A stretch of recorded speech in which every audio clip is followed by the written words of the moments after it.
UNESCO 2013 nos ofreció una experiencia inédita en el mundo académico y de investigación cuando logró sentar en un mismo escenario a Miquel de Moragas y Jesús Martín Barbero para dialogar sobre sus historias personales y la construcción de su pensamiento.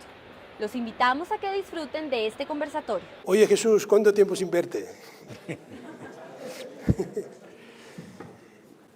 Bueno, esto es un género que no tiene antecedentes, al menos en mi experiencia académica, no sé si en la tuya. Claro que no es una experiencia académica. Vamos a intentar que sea una conversación, no una conferencia dos. Yo creo que esto del micrófono seguimos con algún...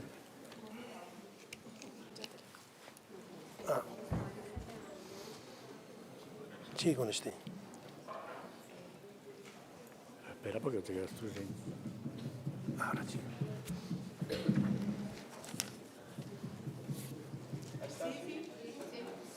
Venga.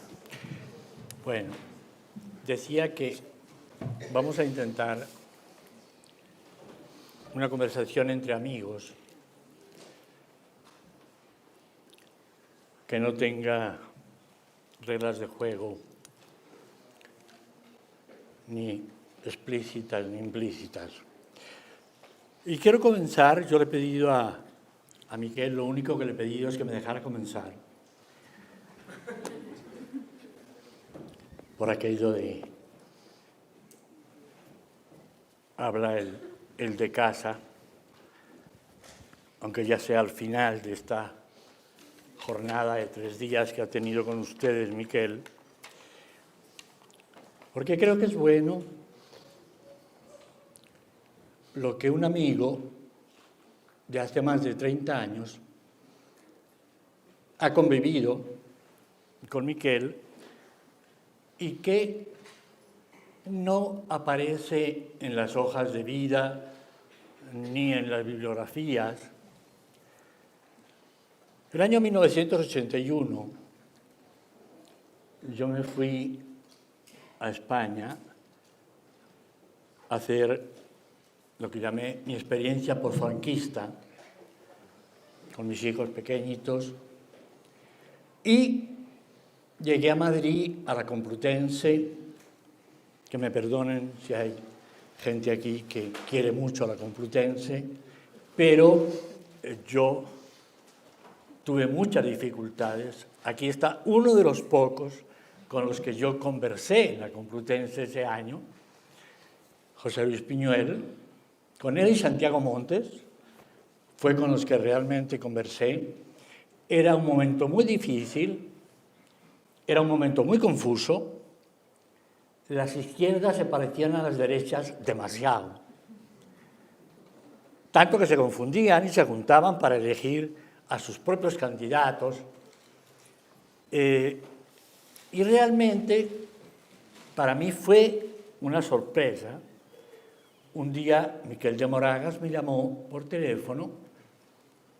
Yo acababa de dejar la presidencia de ALAIC el año anterior, cuando salí para España, y me invita a ir a Barcelona a dar unas charlas en la Autónoma con una condición, que yo hable castellano y la gente de allá va a hablar catalán, las preguntas van a ser en catalán. Yo acepté el reto, sin saber muy bien en la que me metía, pero acepté el reto y mereció la pena. Y mereció la pena porque, y esto es lo que yo quería contar rápidamente, yo descubrí, bueno, por un lado, en ese momento, la mejor biblioteca que había de asuntos de comunicación era indudablemente la Autónoma. No solo libros, sino suscripciones a montones de revistas y la sorpresa de sorpresas. Me encontré con un montón de revistas latinoamericanas, de las cuales no había ninguna en la Complutense. Revistas latinoamericanas de ciencias sociales, de semiótica, de comunicación. Brasileñas, por ejemplo. Una buena bibliografía brasileña. Ese fue el primero. El segundo aspecto, que para mí fue clave, fue descubrir que estudiar comunicación en aquel momento en Cataluña no era para nada teoricismo ni peleas de autores. Era una lucha por el territorio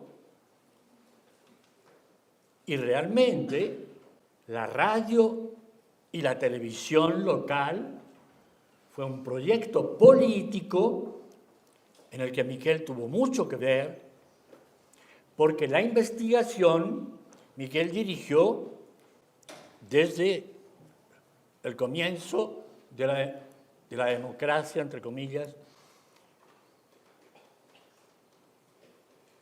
una institución que era apoyada por la autonomía de Cataluña, pero que lo que significaba era la responsabilidad de trazarle conjuntamente a investigadores y a políticos un cierto mapa, tanto de las necesidades como de las oportunidades, de las posibilidades que había de rehacer la comunicación en términos democráticos y en términos catalanes. Y aquí yo diría que hay una dimensión de la vida y del trabajo de Miquel que es importante que ustedes lo sepan, lo conozcan. Miquel ha estado muy comprometido con lo político, no con la política, pero con lo político, con las dimensiones políticas de la construcción de un país que quedó, de los países que quedaron más destruidos dentro de España, fue justamente Cataluña, porque fue de lo que resistió más. Y ese trabajo se vio después ligado a un trabajo de comunicador. Ayer me reconoció que le había puesto nombres a dos calles. Él diseñó, en buena parte, varias de las señales que había en la calle para los Juegos Olímpicos, lo hizo Miquel. O sea, Miquel no solo estaba metido en la política y en la política de investigación y en la investigación de los procesos políticos, sino que para el año 92 y los Olímpicos, él hizo dos cosas. Durante años antes, preparar a la ciudad para acoger a una muchedumbre muy grande que rebasó incluso lo que esperaban y que evidentemente significó un momento clave para el amor propio, en el mejor sentido de la palabra, para la identidad catalana. Y Miquel me confesó ayer que sí era verdad que él hizo el eslogan ¿dónde son los Juegos Olímpicos? En Barcelona, y dónde está Barcelona en el mundo. Digo, ahí hubo un trabajo espléndido de imaginación comunicativa. Y aquí quería llegar. Yo creo que Miquel no ha sido solo un investigador del mundo, sobre todo, investigador de los medios locales y de los medios locales en diferentes países, de toda esa comunicación de proximidad, sino que, digo, ha tenido un trabajo político en serio, sin demasiada ideología, con muy poca ideología, con una enorme sensatez, con una enorme capacidad de poner a dialogar a gentes diversas, venidas de diversos ámbitos. Y el otro lado que nos corresponde es que desde el año que nos conocimos, el año 81, Miquel acogió una pequeña idea sobre la cantidad de latinoamericanos que estudiaban en universidades españolas. Ya en ese comienzo de la democracia ya había muchos latinoamericanos estudiando comunicación en España, y Miquel se ideó un seminario anual sobre un tema, escogiendo ponentes de América Latina y de Europa, de Francia, de Italia. A mí me tocó inaugurar al año siguiente sobre perspectivas conceptuales, sobre concepciones teóricas, y tuve la suerte enorme de tener de interlocutor a Mauro Wolf, a este investigador italiano que se nos murió demasiado pronto. Digo, aquí hay algo muy importante, y no es publicidad, y si lo es no me importa, para la Autónoma de Barcelona, para esa facultad en la cual él ya no está, ya está jubilado, pero esa facultad ha jugado un papel muy importante para mediar, para acompañar, para tejer junto con proyectos latinoamericanos un montón de cosas que se han ido haciendo en estos más de 30 años. Yo quiero, realmente como amigo, pero después de tantos años, y ahora que es al revés, en casa propia, yo quiero, a nombre de los colombianos y de muchos latinoamericanos, para los que el trabajo de Miquel, haciendo de Barcelona, y no solo de la Autónoma, de Barcelona, un lugar estratégico de encuentro de diferentes gentes, no solo entre latinoamericanos, sino con españoles y franceses, italianos, creo que es un aporte muy especial que, unido a la dimensión política de todo su trabajo, ha sido realmente un verdadero modelo de eso que llaman cooperación internacional. Les pido un aplauso muy especial. Un aplauso para ti. Bueno, Jesús, en fin, muchas gracias por estas entrañables, ¿no?, palabras. Y memoria. Voy a buscar también un poco, Jesús, en la memoria. Me vienen 3 o 4 cosas representativas de este asunto. Recuerdo una primera, la primera vez que yo estuve en América. Había publicado el libro Semiótica de la comunicación de masas, y cuando yo escribí aquel libro, desde luego no tenía ni la más remota idea de que este libro que yo escribía sobre la radio, sobre la publicidad, sobre tal y cual, tendrían cualquier repercusión fuera del ámbito estricto que yo conocía en universidad en Barcelona, en Madrid, en España, ¿no?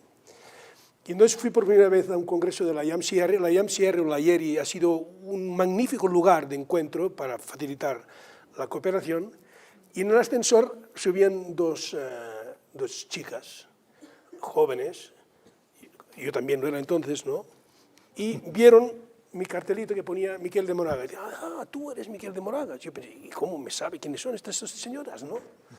Y es porque habían leído el libro. Y esto me causó un impacto tremendo. Yo no trabajaba para esto, trabajaba para otros. Mi producción no era en este estrictísimo marco. Con estas llegó Jesús Martín Barbero, llamando, no sé si me llamó Institut, yo te llamé, yo esto lo he perdido la memoria. Y tuvimos el primer encuentro en la Universidad de Barcelona, cuando él estaba escribiendo o preparando el libro Medios a las mediaciones, que por cierto, el día que estuve en su casa, tuve la oportunidad de ver un tesoro de la bibliografía en comunicación de nuestro mundo, que es 4 libretas del libro manuscrito, y ponía, recuerdo ver una, 25 de julio, había escrito esto, tachaduras y tal, cuarta libreta, y en la primera página 4 títulos posibles del libro de los medios de las mediaciones. Con unos recuadritos ponía, no me acuerdo, industrias culturales, la cultura popular, etcétera, etcétera. Y entonces, cuando vino a Barcelona, estaba escribiendo este libro. Y yo pensé, ¿qué cosa más rara me cuenta este señor de la literatura de cordel?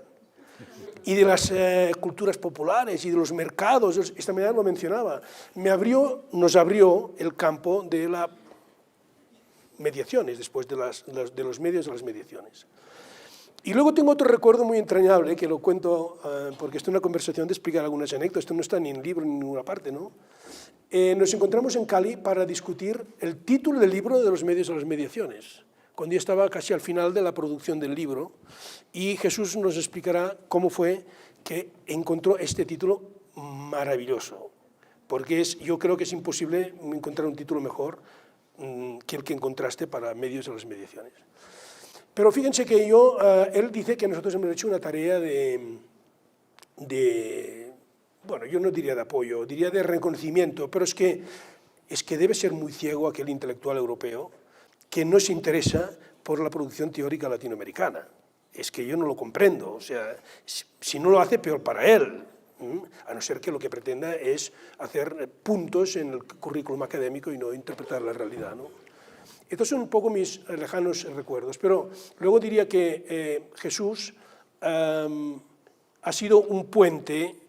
Me he dicho que había hecho de puente aquí, al que ha hecho de verdaderamente puente, pues eres tú, porque persona que haya hecho más puentes en los estudios de comunicación a nivel latino, yo no puedo citar a ninguno más, porque ha sido una actividad constante desde los años 80, en parte puentes con España, en parte puentes con Latinoamérica. Y ayer, cenando con él, le decía, oye, si hacemos este coloquio te voy a hacer una primera pregunta, que ahora te la hago en público, ¿no? ¿Cuándo empezaste a ser colombiano? Después de tu venida de Castilla, llegas algún día a Bogotá, pero ¿cuándo eres colombiano? Lo pregunto con intención porque esto está escrito. Yo vi un reconocimiento tuyo justamente al rector de esta universidad en tu discurso de aceptación creo que era el honoris causa, donde reconocías, este señor finalmente me reconoció como colombiano. ¿Cuándo fuiste colombiano? ¿O empezaste a ser colombiano? Es muy difícil no hacer anécdota, porque la verdad es que la Colombia a la que yo llegué el año 63 era un país tan o más oscuro que España, que la España franquista de la que yo salía.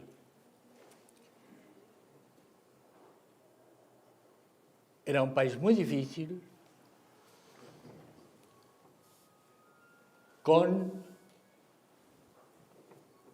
una enorme vitalidad en montones de aspectos, pero tanto el ámbito político como el ámbito religioso dominaban el escenario colombiano, dominaban la escena, dominaban una cotidianidad muy cargada, claro está, estoy hablando del año 63, por la violencia con mayúscula pura y dura. Yo llegué cuando todavía por el Cauca bajaban y subían liberales de un lado y conservadores del otro, cadáveres. Digo, llegué en un momento muy difícil, muy oscuro, y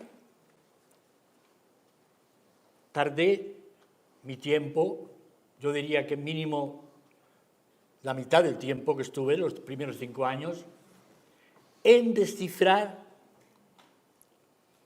realmente qué significaba esa palabra. Porque cuando uno viaja, y yo me pateé Colombia en bus de aquellos años, fui en bus a Cartagena y en bus de Cartagena a Medellín, y en tren vine de Medellín 12 horas porque se había caído un trozo de la vía después de que yo salí de Medellín para llegar a Bogotá. Digo, cuando uno se mueve después y ve un país tan diverso, tan profundamente diverso, o sea, eso de culturas vivas, realmente tuve que ir aprendiendo, de un lado, esa riqueza, esa diversidad de hablas, de músicas, de colores, de sonoridades, y a la vez pensar que eso era un Estado-nación en el que, como se diría muy pronto en esos años, la primera presidencia del Estado en más de la mitad del país la pusieron las FARC. La primera institución del Estado fue la iglesia, fue la escuela primaria, pero acuérdense que lo que se llamó territorios nacionales hasta la Constitución del 91 era casi media Colombia. Digo esto porque yo tardé en sentirme colombiano. Tardé en sentirme colombiano y me vine a sentir cuando me tocó exilarme. O sea, fue en Guadalajara, los años que estuve, entre el 2000 y el 2003, que yo me fui dando cuenta de que realmente los colores, los sabores, los olores, ya constituían de alguna manera una cierta forma de ver y de sentir el mundo.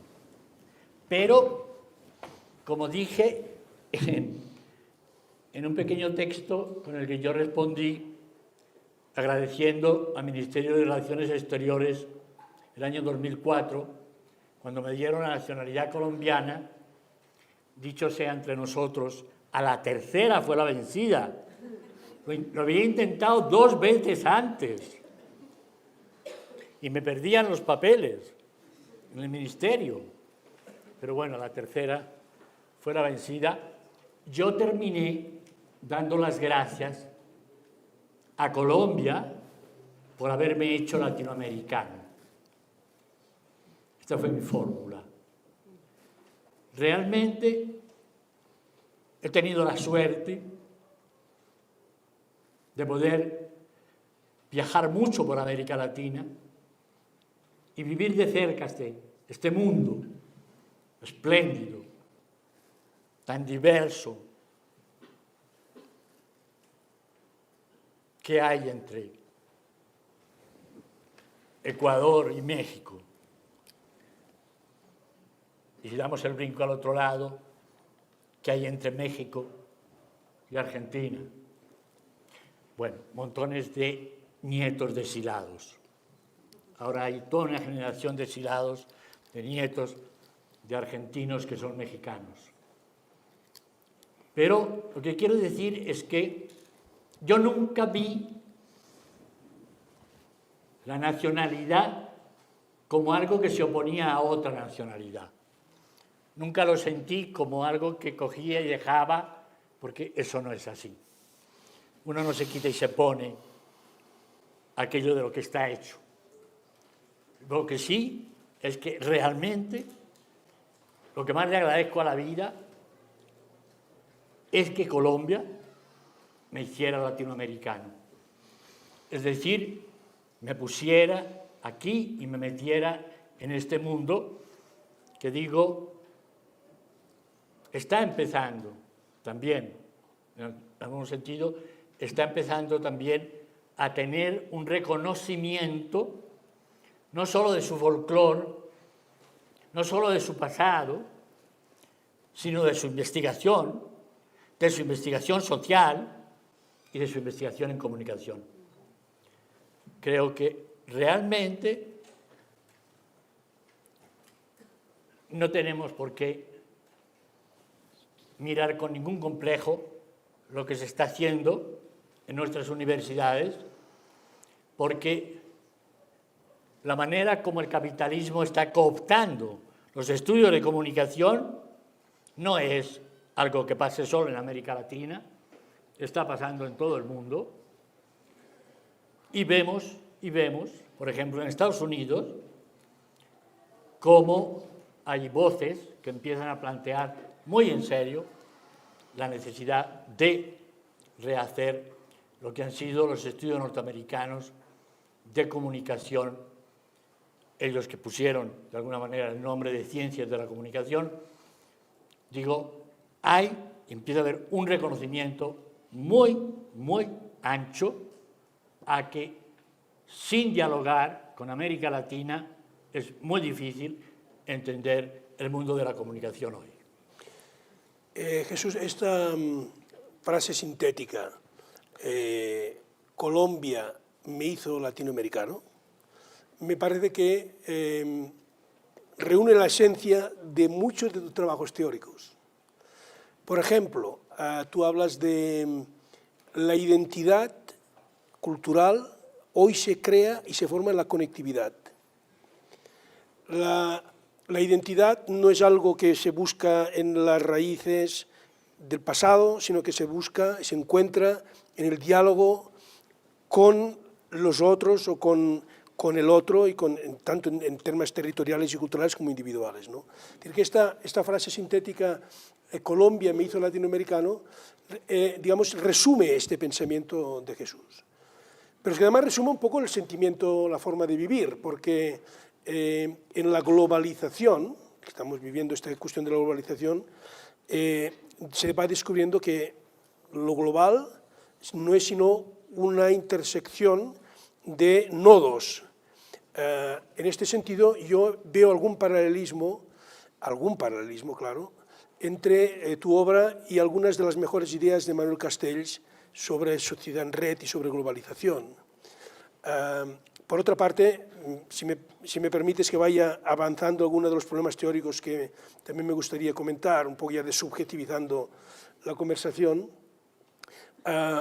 tu obra demuestra que la teoría se construye por intertextualidades.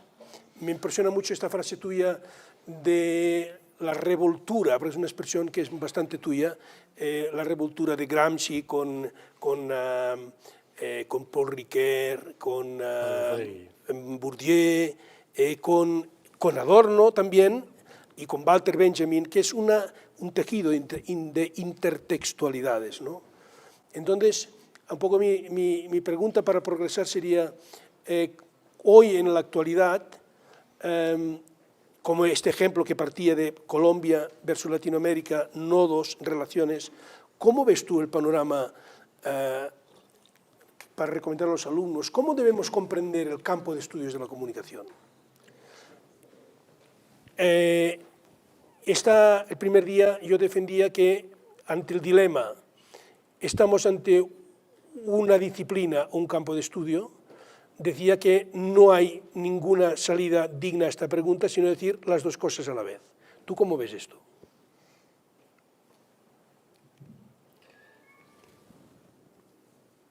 Yo creo que es muy distinto cuando se llega al estudio de comunicación a partir de una disciplina, como puede ser el periodismo, el estudio profesional del periodismo, o incluso yo diría, por ejemplo, de la historia de los medios,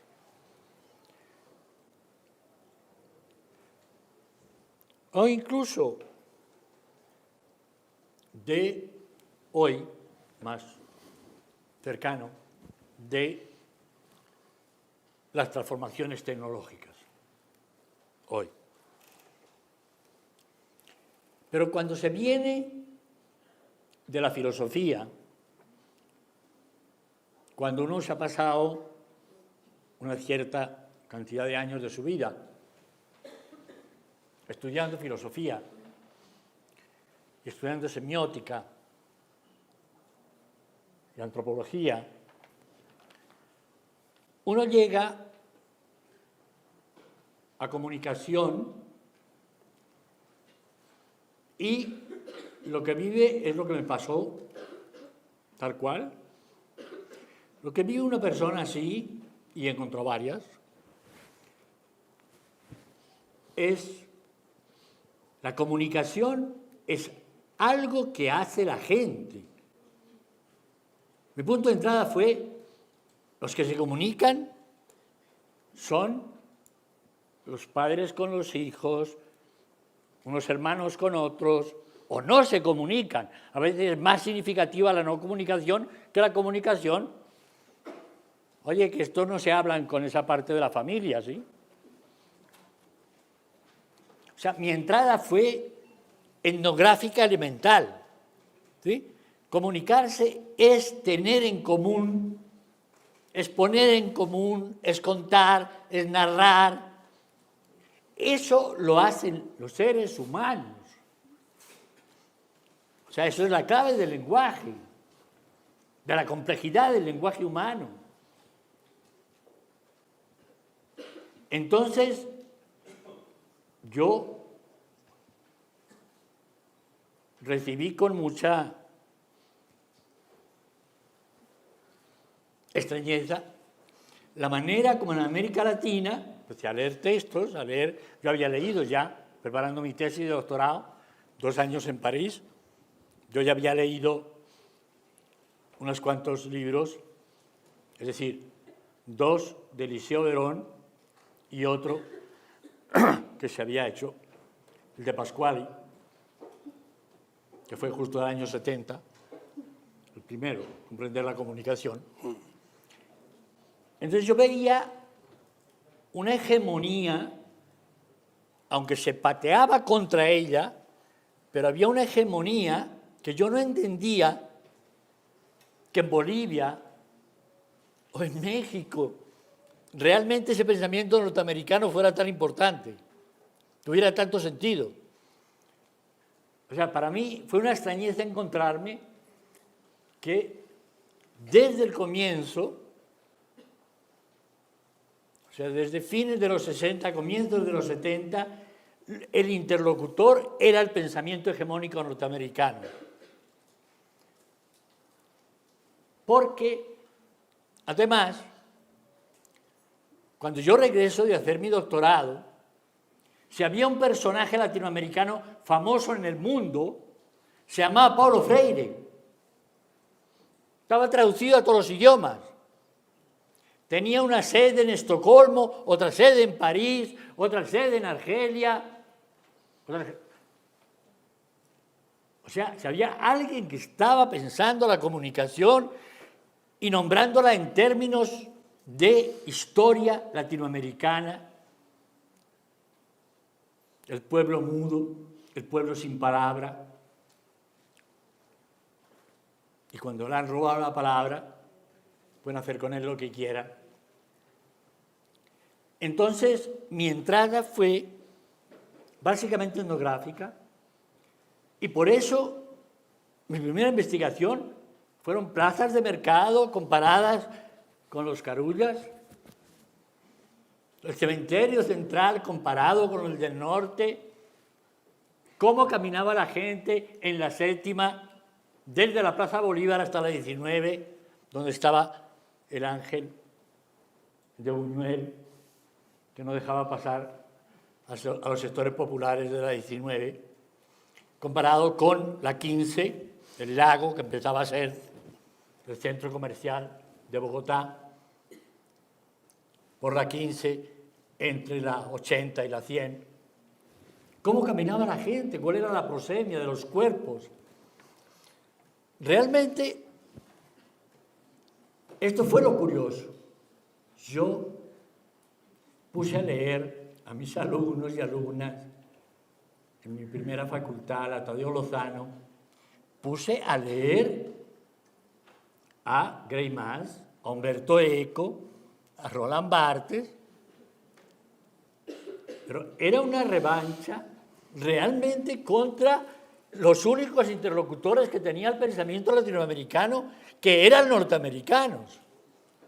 Y con todo lo que yo quiero a Pascuali y a Luis Ramiro Beltrán, pero a mí me daba una cierta rabia que realmente sus interlocutores, entre comillas, para cuestionarlos, sí, pero eran los norteamericanos, había un desconocimiento, en Pascuali menos, porque Pascuali había estado estudiando en Europa un tiempo, pero yo sentía que había una dependencia que encajonaba las cosas.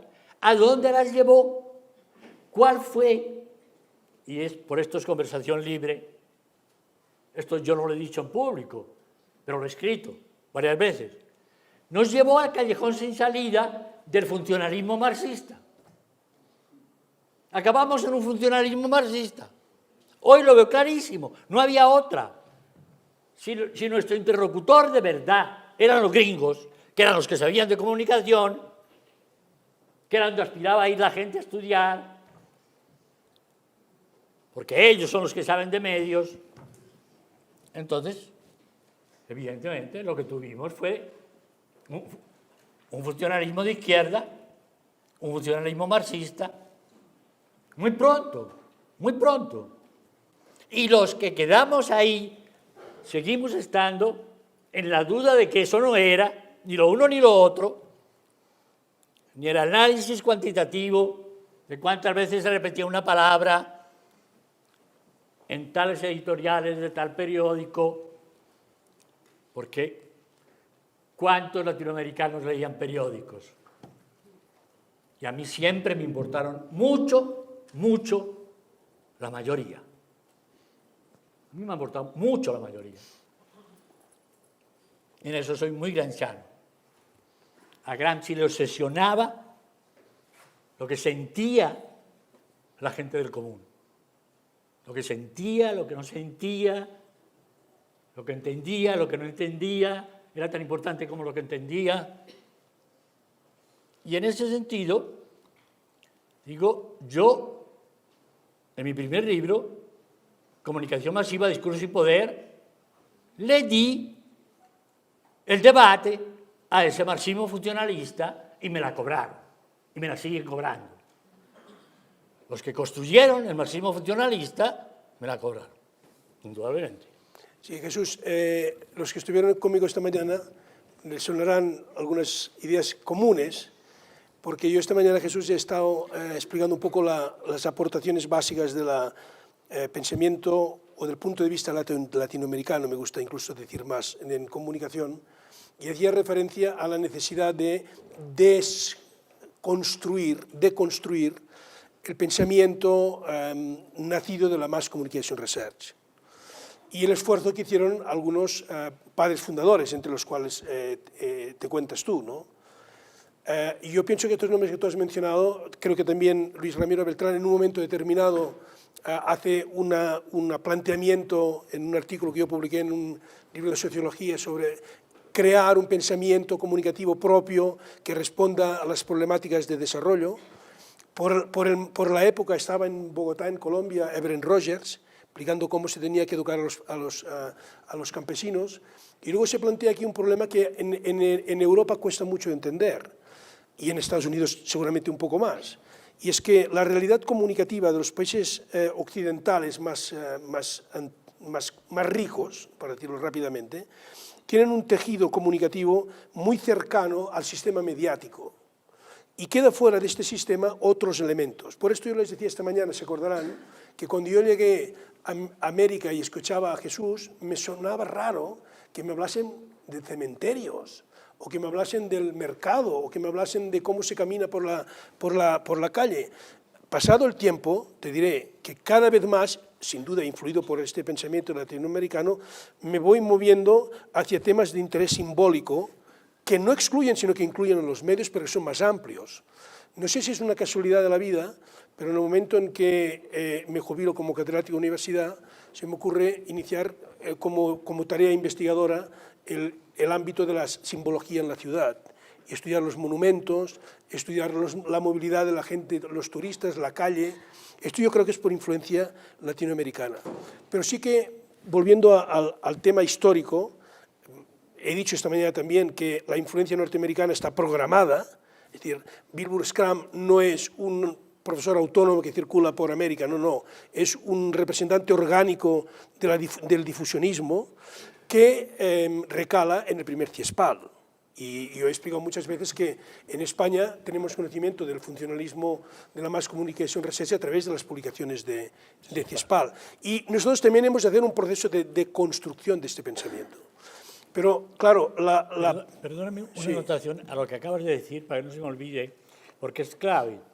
El ejemplo que yo ponía en el primer libro que yo escribí y que lo publicó CIESPAL, sí, había traducido, cuando yo fui la primera vez a CIESPAL, me invitaron a hacer un curso de análisis de prensa. Yo me fui en el año 75 a Cali, creo que fue en el 77. Yo voy a CIESPAL y me encuentro que hay 15 libros traducidos, 14 norteamericanos y un solo francés, Dumas Sédier, que había hecho Cultura del Ocio. Sí. ¿Sí? Primer libro sobre Cultura del Ocio, un francés, 15 norteamericanos. Yo me quedé frío. ¿Esto qué es? Una vez más, quien estaba fuera del texto era yo. O sea, el que venía de la filosofía, de la antropología y otros embrujos, era yo. Claro que sí, era realmente como un burro en una cacharrería. Pero Jesús, cuando empieza el debate sobre políticas nacionales de comunicación, la conferencia de Costa Rica, etcétera, en la que participan algunos intelectuales académicos, esto tiene un fenómeno de recíproco, ¿verdad? Es decir, la participación en las conferencias sobre políticas nacionales de comunicación repercute en la necesidad de pensamiento, un nuevo pensamiento latinoamericano. Esto es muy importante para aclarar bien lo que estaba tratando de decir. O sea, yo no estaba de ninguna manera, sería absurdo, poniendo a Luis Ramiro o a Pascali como los que difundían. Era todo lo contrario. Pero el problema era que la palabrita milagrosa a la que se apuntaban todos era desarrollo. Tú acabas de pronunciarla ayer. Esa es la palabra en la que las confusiones crecían, porque desarrollo significaba para los norteamericanos lo que tú acabas de decir, que haya muchos más lectores de periódicos, muchos más oyentes de radio, muchos más asistentes a salas de cine. La gente tiene que aprender a... Entonces, hay de un lado esta confusión, que digo, yo la capté porque yo llegaba de fuera, yo no venía del campo de comunicación, no venía, sí, tampoco venía del campo del desarrollo en el sentido en que se estaba planteando, porque cuando yo me fui de Colombia, realmente mi concepción era muchísimo más radical en términos, digamos, lo de izquierda política, y de algo muy vivido y aprendido con el mundo cristiano marxista, de teología de la liberación y de Fassborda y de María Cristina, su esposa. El grupo que había en la Nacional de interlocución espléndida, desde Camilo hasta Fassborda, que era pastor protestante. Me enteré en Europa yendo a un seminario internacional de intelectuales cristianos en Europa cuando me fui el año al final del 78. ¿Por qué planteo? Porque la otra cara es que América Latina, y esto es muy importante, encuentra los políticos los políticos, o sea, 4 o 5 de los grandes políticos que América Latina ha tenido, que han estado en la ONU, que han estado en comisiones claves de la ONU, estos encontraron en una serie de estudiosos de la comunicación los interlocutores claves para plantear unas políticas nacionales de comunicación desde fines de los 60, y ahí sí estaban muy por delante del resto del mundo, unas políticas nacionales de comunicación buscando básicamente una cosa, y esto hay que rendirles un homenaje, y esa cosa era que las agencias internacionales no nos desinformaran tanto. Hoy estamos peor todavía. O sea, ni las agencias ni los periódicos que tenemos hacen mínimamente información de América Latina. Lo que sabemos de Nicaragua, lo sabemos por el conflicto y para de contar. Nicaragua no existe. Nicaragua es la decisión de La Haya y punto. Nicaragua es un país con muchas contradicciones y con muchos sufrimientos, y habría muchas cosas que aprender también. Y Guatemala, ¿qué sabemos de Guatemala en Colombia? ¿Qué sabemos de Bolivia? La desinformación en ese momento se sentía como una de las claves de, y ahí sí aparece la palabra gorda, de la dependencia. O sea, la primera teoría social latinoamericana, que es la teoría de la dependencia, es la que comienza junto con una revisión de la palabra desarrollo para sacarla de su visión puramente economicista, cuantitativa, y empezar a pensar en términos de desarrollo de las comunidades, no de desarrollo de los medios o de desarrollo del crecimiento económico, que era lo que nos predicaban los gringos. Primero hay que producir, después hay que distribuir, pero primero hay que producir. Ese era el cuento. Entonces yo creo que hubo ahí un momento en el cual yo diría que la gente que se involucró en políticas nacionales de comunicación fue mucho más lejos que lo que iba, diríamos, la reflexión más específica sobre medios de comunicación. Sí, hay en este debate inicial de las políticas de comunicación hay fuerza hacia afuera y hacia adentro. Me refiero, esta mañana mismo me he inventado un mapa para narrar las influencias teóricas desde Estados Unidos a Europa, de Europa hacia Latinoamérica, en qué manera, si existe, porque constataba esta mañana que en América Latina, cuando oyes hablar intelectuales, profesores de comunicación, van poniendo ejemplos de Bolivia, del Perú. Mencionaba explícitamente el caso del profesor, el director del Ático, nuestro amigo Germán, que le escuchaba una conferencia en Barcelona diciendo en Perú tal, en Argentina tal, en Brasil tal, y yo decía, esto es raro encontrar un investigador europeo que hable de Italia, de Francia, de Inglaterra, de Alemania, para poner ejemplos. Cada uno habla de su propia experiencia territorial. En cambio, en América Latina se observa este juego de cooperación. Bueno, para ejemplarizar esto, he puesto precisamente una diapositiva con unas imágenes del estudio que había hecho Tapio Baris y Karl Nordenstein sobre el flujo internacional de información, donde evidenciaba los desequilibrios. Esta problemática de los desequilibrios es uno de los grandes temas que tú ahora mencionabas, pero también hay en el debate sobre políticas hay algo interior, y es un trabajo, llámale para el desarrollo o para el cambio social, que es el uso de la comunicación y la aportación del Estado para cuestiones de desarrollo cultural, desarrollo social, de salud, etcétera, etcétera. Y también en su dimensión política. Luego viene McBride, y los grandes grupos de comunicación se lanzan al cuello del pobre McBride, no, de la comisión del McBride y de las ideas del McBride para estrangularla diciendo, ustedes lo que están predicando es propuestas, fórmulas de autoritarismo. No, nada que ver. O sea, el debate que yo había visto en Latinoamérica de los 70 hasta los 80, antes del McBride, era para hacer que la comunicación fuese un instrumento de bienestar social. de educación, de salud, etc. Esto todavía es vigente, y lo que pasa es que yo veo que hoy hay mayor aceptación ideológica de este tipo de fenómenos.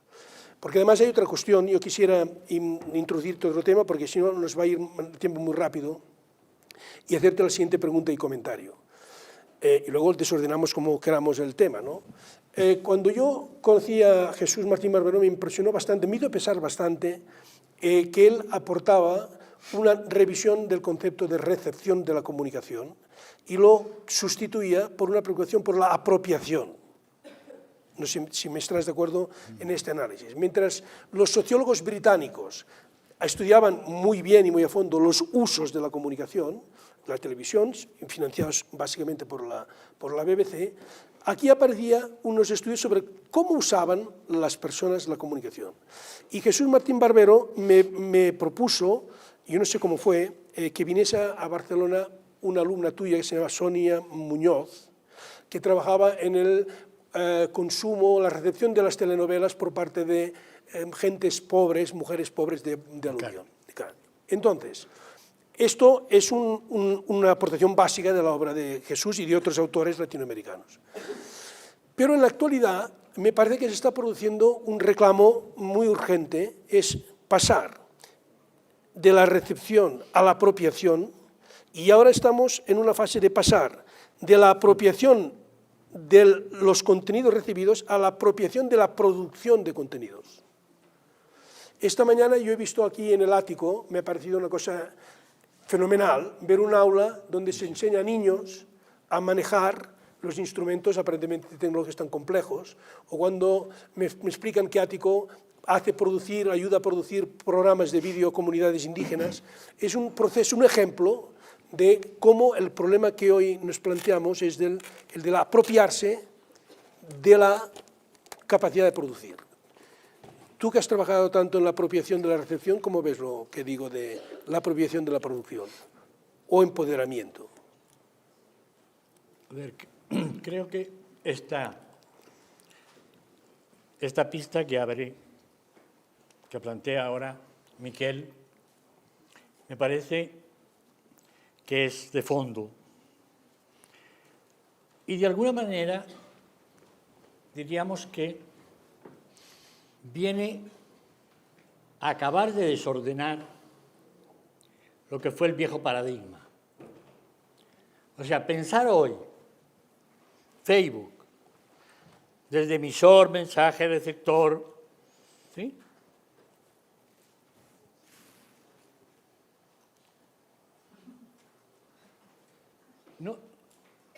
No hay por dónde.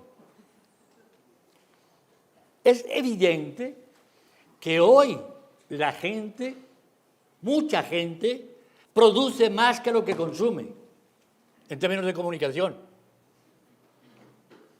Hay montones de gente joven, no digo los adolescentes, pero unas ciertas edades, en Francia ya han hecho alguna cuantificación, la cantidad de contenidos que produce para diferentes usos y no comerciales, para usos de su creatividad, para intensificación de su amistad, para trabajos de investigación, para divertirse. Transforma radicalmente lo que queda del viejo paradigma y, desde luego, producción-recepción, tal como lo entendíamos, en aquella visión binaria de los productores son los periodistas y después los que trabajan imagen, los que trabajan impresión, los que trabajan... Oye, los que trabajan todo eso hoy son muchachitos y muchachitas que están produciendo hipertextos para contarse la vida cotidiana y para regalarle a los marketinistas del mundo entero eso con lo que ellos habían soñado, pagando carísimo a los psicoanalistas. Y es cómo se ven los adolescentes a sí mismos, cómo se ven las mujeres de clase media de 35 a 40 años. Hoy día las mujeres de 35 a 40 están contándose cómo se ven a sí mismas, cómo ven a la amiga que parece que ya no. Digo, aquí se nos desbarató la fórmula. Entonces, de veras, yo creo que hay que repensar apropiación, toda esa línea de categorías que venían en el fondo de este ingeniero del teléfono que se creyó el inventor de la teoría general de la comunicación, un ingeniero del teléfono llamado Shannon. Y ese libro lo tradujo nuestro amigo Santiago Montes al castellano y me decía, es un genio pero está absolutamente loco, o sea, es economía de teléfonos.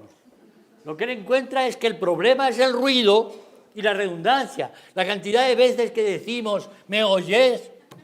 Oye, que te estoy hablando. Pero claro que te oigo. Pero que sí, hombre, que te estoy escuchando. No es que pareciera que dejabas de hablar, no me oías. O sea, realmente Shannon convirtió, y tenía que ser un gringo, con unas toneladas de ingenuidad enormes para llamar a eso teoría general de la comunicación humana. Teoría general de la comunicación. Pero, digo, en ese momento, con todas las adobes que le pusieron después, Lasarfeld y Laswell, lo volvieron una teoría de la comunicación mediática, indudablemente. Bueno, yo creo que yo, me van a perdonar, tengo un poco más de manía a Scrum que a Shannon. ¿Por qué digo esto? Porque, de hecho, el pobre Shannon y el pobre Laswell ha sido interpretado, reinterpretado. Y entonces, en esta búsqueda de arqueología que uno hace cuando hace un libro de teoría, intenté saber cuándo empieza el paradigma Laswell. Y a medida que iba buscando, llegué a la conclusión, es que el pobre Laswell, bueno, pobre, ¿no? Laswell nunca formuló el paradigma. El paradigma lo formularon los profesores que explicaban en clase los paradigmas, pero he buscado y he encontrado, sí, he encontrado. El Laswell, que en la introducción de su libro pone, podríamos hacer 4 preguntas, ¿quién dice qué, a quién y con qué efectos? Esto dice como fuese un subtítulo inicial. Y luego vi que escribía otro artículo sobre no sé qué otra cosa de política y hacía lo mismo. Podríamos empezar preguntándonos por A, B, C y C. Y que era un estilo que Laswell hacía de introducción a sus artículos. Y esto se transforma en una flecha que va de aquí a allí. Pero, en honor a la verdad, Laswell no era tan simple. Y entonces ha habido una hipertrofia. Y yo creo que Scrum es muy responsable de esto, porque Scrum tiene la misión política de instaurar los estudios de comunicación. Y esto lo hace con el apoyo político, económico de la Fundación Rockefeller y con el apoyo incuestionable de la UNESCO. Los Estados Unidos se quejaron mucho a lo largo del tiempo de que el MacBride había sustituido a los pensadores y asesores de UNESCO por unos nuevos que eran los que venían entonces a influir con el MacBride. Pero hasta aquel momento los que definían la política de UNESCO sobre comunicación eran estos del virus Scrum. Cuando tú mencionabas, un país llega al umbral del desarrollo cuando tiene X número de lectores de prensa, X números de radio. Esto está refiriéndose al sistema estricto de una población norteamericana desarrollada de cualquiera de sus estados. Por tanto, sí, estoy completamente de acuerdo en que asistimos a un cambio de paradigma, en parte determinado por la digitalización. Yo me parece que esto es así. Yo he presentado anteayer aquí un cuadro donde decía cómo resituar el paradigma comunicativo, dejando un espacio para la difusión que sigue, convivimos con la difusión, pero ya que todo el proceso es al revés, en lugar de ir del emisor hacia el receptor, es al revés, va del receptor que busca en un depósito digital la información que va a recuperar. Hablando de cambio de paradigma, me vas a permitir que lea 6, porque lo he dicho esta mañana en público y ahora me gusta decírtelo en persona, tus aportaciones a 6 cambios de paradigma de los estudios de comunicación. A ver, tú cómo me rebotas esto como un saque de tenista. Entre lo que yo interpreto de tus aportaciones a cambios de paradigma, diría, 1, enseñarnos a pasar de receptores dominados a receptores resistentes. Esto es una aportación histórica de Jesús, ¿no? De receptores. Las expresiones son suyas, los conceptos son suyos, me parece. Después, a descentrar la atención en los medios, que esto ha sido una lección que nos ha dado. Y la forma de escribir des-centrar es también de él, que son formas de escribir que me parecen interesantes, descomponer las palabras. La tercera es sustituir el concepto de recepción por el concepto de apropiación. Ya me referí a esto hace un momento. Otro muy importante, pensar como compatibles las tecnologías y la cultura popular. Pongan ustedes entre paréntesis homenaje de Jesús Martín Barbero a Walter Benjamin, porque yo creo que cuando Jesús lee las barbaridades que dice Adorno sobre el cine, que dicen que el cine nos va a encadenar, nos va a esclavizar, vamos a ser todos unos dominados totales, y luego lees lo que dice Walter Benjamin sobre el cine, que nos sacó de nuestras prisiones, nos abrió las ventanas, etc., esta influencia de Walter Benjamin le hace decir a Jesús desde el primer momento, atención, la tecnología es compatible con la cultura popular. Y el programa Ático me lo ha demostrado esta tarde. Quinta, cambio de paradigma. Me gusta mucho esta idea. La identidad se recrea en la conectividad. Esto me parece interesantísimo para pensar el mundo contemporáneo. Y aún una sexta, podríamos ver más, pero es la cultura en el centro de la contemporaneidad. La cultura no es algo que está para unos determinados usos sociales, no, sino que la cultura está en el centro del debate político, en el debate cultural, en el debate religioso, etc. Y antes de terminar la sesión, algo tendremos que hablar sobre la idea de cultura de paz y el papel de la comunicación en los procesos de paz, tema de absoluta actualidad en este momento en este país, pero también es un problema, finalmente, cuando analiza los procesos de cultura de paz, un problema cultural que está detrás de esto. ¿Cómo te ves tú retratado en tantos paradigmas, Jesús?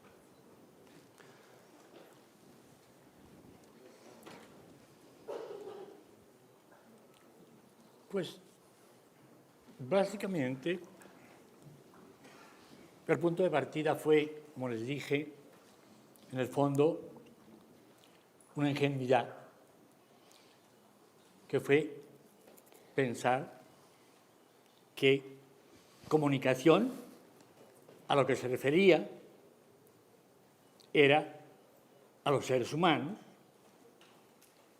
en sus múltiples formas de juntarse, pelearse, competir, complementarse. Y esto fue el descentramiento de fondo. Digo, yo entré tan radical porque de veras no traía en mis alforjas ningún peso y me parecía que América Latina estaba viviendo una experiencia que realmente no ha vivido ningún otro continente. Y ahora que estoy reescribiendo esta etapa de mi vida, me encuentro que cada vez veo más importante, es terrible, cada vez veo más importante los exilios del sur de los años 70, 80. Realmente, América Latina no es que se diera un proyecto de construir, es que su historia, la bestialidad de una serie de dictaduras militares en Chile, Argentina, Bolivia, Brasil, Uruguay, no digamos Paraguay, toda su historia con dictadura, expulsaron, sacaron de sus países donde había habido, yo diría, por influencia europea y otras influencias, había habido un desarrollo de las ciencias sociales, Al fin y al cabo, la teoría de la dependencia nació entre Brasil y Chile, en un diálogo de Brasil y Chile. Osvaldo Zunker en Chile y 3 brasileños, entre ellos uno que fue presidente, que fueron de los creadores de la teoría de la dependencia. Digo, hay una cosa que es muy importante, y es que nos encontramos por el exilio en México, en Perú, en Colombia, sobre todo en Perú, porque Lima lideró realmente, la Universidad de Lima, aparte de, pero tiene una historia noble muy bella para todos los que estamos aquí, ¿sí? Porque Lima lideró una apuesta por un pensamiento latinoamericano. Y de alguna manera, entre Caracas y Lima se forjó un grupo de gente de lo más extraño, porque veníamos de corrientes ideológicas distintas, veníamos de disciplinas diferentes, pero había politólogos, sociólogos, economistas, epistemólogos, y nos juntamos, repito, con motivos extrañísimos y hacíamos los encuentros para lo que nos interesaba. Y yo creo que pocos continentes han tenido una coyuntura así, de ese tamaño, con ese tamaño de exilio, con esa cantidad de intelectuales potentes, que fue lo que marcó que América Latina realmente empezara pues disintiendo y cuestionando, pero a tener en común,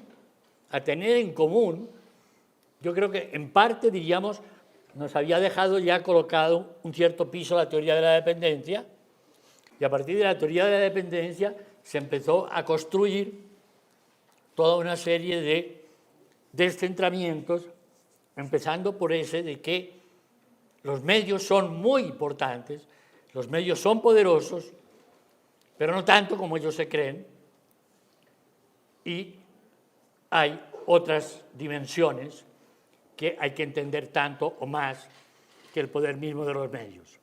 Entonces yo diría que a la base estuvo este descentramiento, y este descentramiento, yo lo he contado muchas veces por escrito, este descentramiento tuvo que ver con un hecho personal. Es muy curioso, el año 92, en la primavera, fue lo de Ayeri, fue el encuentro de Comunicación y Democracia en Barcelona, Ayeri en París, y en octubre, en Lima, fue Comunicación y Poder. Correcto. Que fue también el primero en el que hubo ya un cierto número también de españoles, sobre todo, y ya de toda América Latina, y ya gentes no solo de estudios de comunicación, sino de estudios sociales. Yo acababa de llegar de ese año en Europa y yo hice una ponencia muy extraña, porque era comunicación y poder, pero para mí el poder en ese momento pasaba por repensar lo que había sido el anarquismo en el mundo y las brujas, que también habían tenido mucho poder y por eso las mataban los machos, porque es que tenían unos saberes que ellos no tenían. Y entonces les tenían mucho miedo a las brujas, por eso las mataban, porque les tenían mucho miedo. Cuando dejaron de tener miedo, dejaron de matarlas. Yo hice una ponencia extraña, realmente, que era la primera parte de la segunda parte de mi libro de los medios a las mediaciones, que era esta historia de lo popular, y hubo un estudiante que se puso de pie en el auditorio más grande de Lima, el que hicieron cuando existía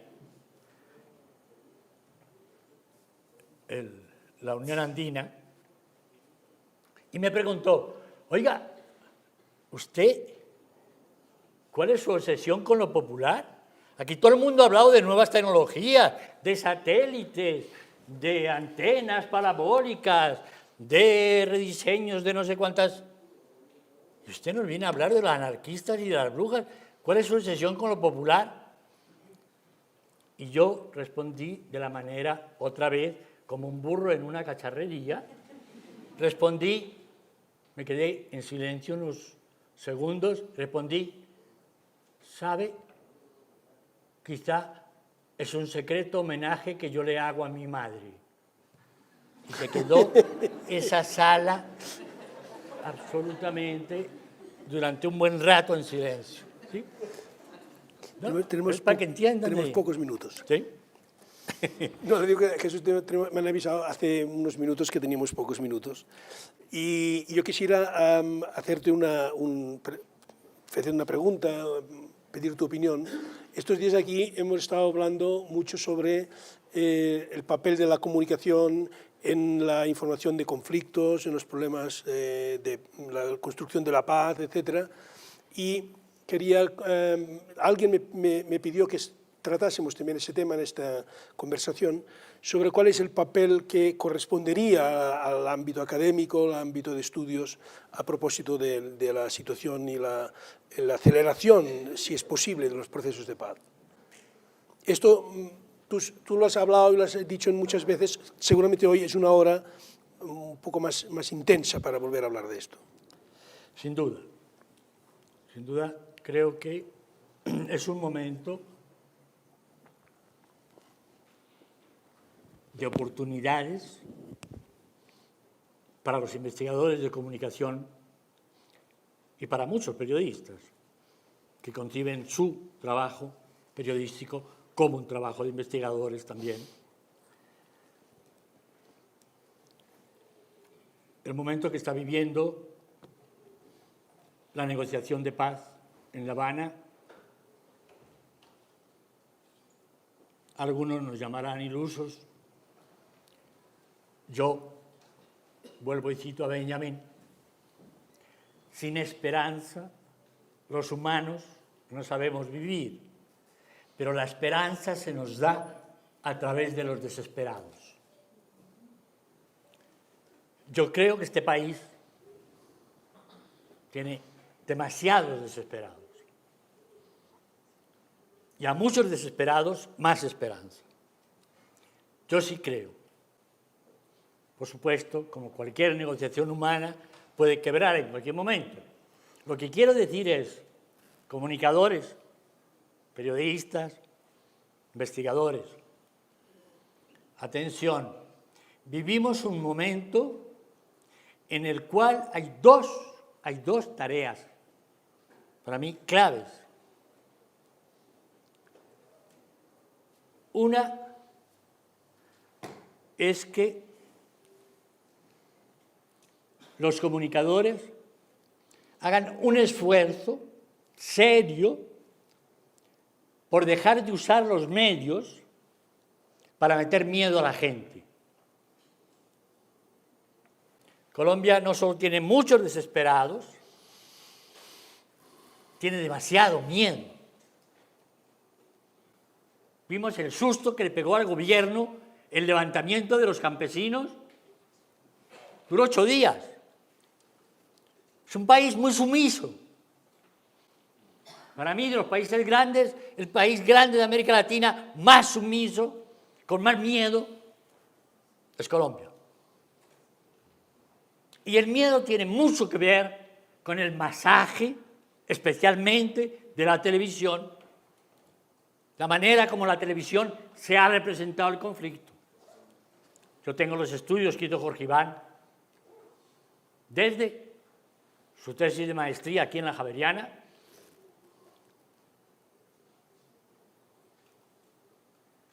hay que repensar el lugar de la guerra en la vida de los colombianos, porque es indudable que los que sufren la guerra no somos la mayoría los de ciudad, no somos los de Bogotá, ni menos los de Barranquilla, son los campesinos. Entonces, yo diría, primera tarea, empecemos a mirar la guerra por el otro lado, a mirar la guerra como algo que se puede terminar y se les va a acabar el chollo a los que hacen dinero con el morbo del dolor de las madres a quien han matado un hijo. Y a todo ese telenovelerío que agazapado detrás de los personajes, de los paras o de los narcos, siguen metiéndole miedo, porque el que triunfa es él, es el capo, no es la justicia. Al menos idealmente, este país necesitaría que quien perdiera fuera el capo, y ganara la institucionalidad democrática, por llamarlo de alguna manera. Entonces, primer punto, hay que repensar el lugar de la guerra en los medios y colocarla como un episodio de su historia. Pecó lo ha dicho muchas veces, montones de historiadores en Colombia han contado la historia de la violencia como si fuera un mal endémico, como si fuera una plaga de terremotos. No, no tiene que ver con la naturaleza, tiene que ver con la historia. Entonces, esa es la primera tarea, recolocar la guerra, pensarla como algo que ha durado mucho, pero que se puede acabar. Segunda cara, no nos metamos mentiras. Va a haber que aprender a perdonar. Y si no, no se acabará la guerra. Una pedagogía social de una reconciliación que no se la merecen. Pues claro, si se la merecieran no estarían donde están. No son méritos de la guerrilla, no es por méritos de la guerrilla, pero es para acabar con la guerrilla. Hemos visto que Uribe y la guerrilla son lo mismo. Fue haciendo propaganda contra Pastrana para hacerle la guerra a la guerrilla, que ganó 8 años, 2 periodos Uribe. Y han visto el último presupuesto que nos pasó el señor ministro de Hacienda. Educación tiene hoy una quinta parte de lo que gastamos en la guerra. Oigan bien, hoy, una quinta parte de lo que se gasta en la guerra tenemos para educación del país. Esto tiene sentido. La única manera de acabarla es si las negociaciones de La Habana son asumidas por los colombianos en términos de reconciliación y en términos de perdón. No hay sociedad humana sin capacidad de perdonar. Me acuerdo cuando algunos amigos catalanes me contaban todo lo que había significado el franquismo de indignidad para el pueblo catalán. Pero había que hacer un esfuerzo enorme de reconciliación para poder crear un país democrático. No hay vuelta de hoja. Yo creo que por ahí irían las cosas. Bueno, yo creo que interpreto el sentimiento de todos los asistentes diciendo: Jesús, muchas gracias por tu lucidez. Muchísimas gracias. Damos agradecimiento a Miquel de Moragas y Jesús Martín Barbero por participar en la Cátedra UNESCO 2013. Los esperamos en una próxima ocasión.